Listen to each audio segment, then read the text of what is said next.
Bisikan kebaikan, bisikan kejahatan itu berimbang dalam diri kita. Berpihak kepada siapa kita? Ya, ini zauqiyah. Ini kita kembali kepada masalah ini zauqiyah, sudah cita rasa kita ini.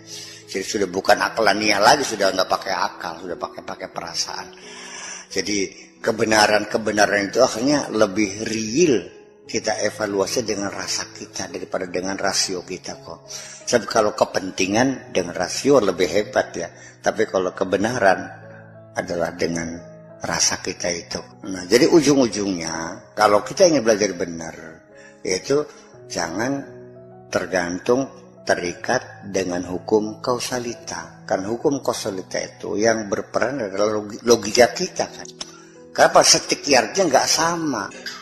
Nah, ketika kita ini mengukur kebenaran dengan rasa kita, bukan dengan logika kita. Jadi artinya kalau akal juga ada pada dimensinya yang terbatas itu. Mata kita juga sama, ada batasnya kemampuan itu. Berapa kilometer mata kita mampu memandang? Kapal kok, Boeing 747 kok. 400 orang kok ngangkutnya. Ketika terbang di udara, kelihatan kebulnya aja kok. Kapalnya kelihatan enggak? Enggak kelihatan.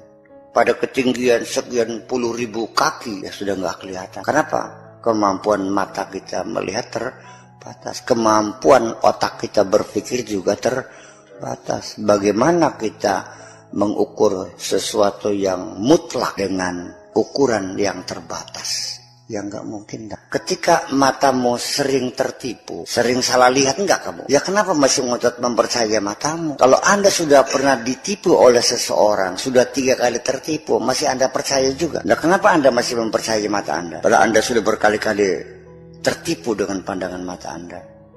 Nah makanya Allah memberikan panca indera kita ini dalam keterbatasannya, ya kan gitu. Tapi cita rasa hati itu tak terhingga, unlimited resources, punya apa namanya, punya potensi, punya kekayaan yang tak terhingga, ya, menjadi transparan dan transandental. Ya, hati kita bisa melihat sesuatu yang tidak bisa dilihat oleh mata kok, iya kan?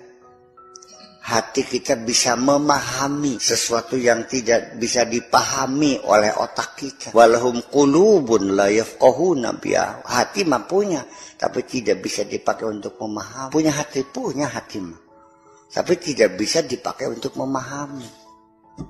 La yafqahuna biha, ay la yafhamuna biha.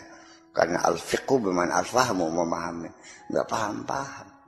Nah disitulah maka kemampuan hati melihat itu yang disebut dengan basirah. Kemampuan mata melihat itu namanya al-basar. Makanya walahum a'yunun la yubsiruna biha, tidak bisa memandang.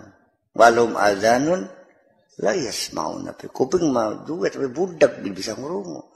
Ya betapa banyak panggilan-panggilan kebenaran berseliweran di telinga kita, tapi tidak pernah terdengar. Betapa banyak percontohan kebenaran di hadapan kita, tapi kita tidak mampu melihat. Ya ujung-ujungnya mana?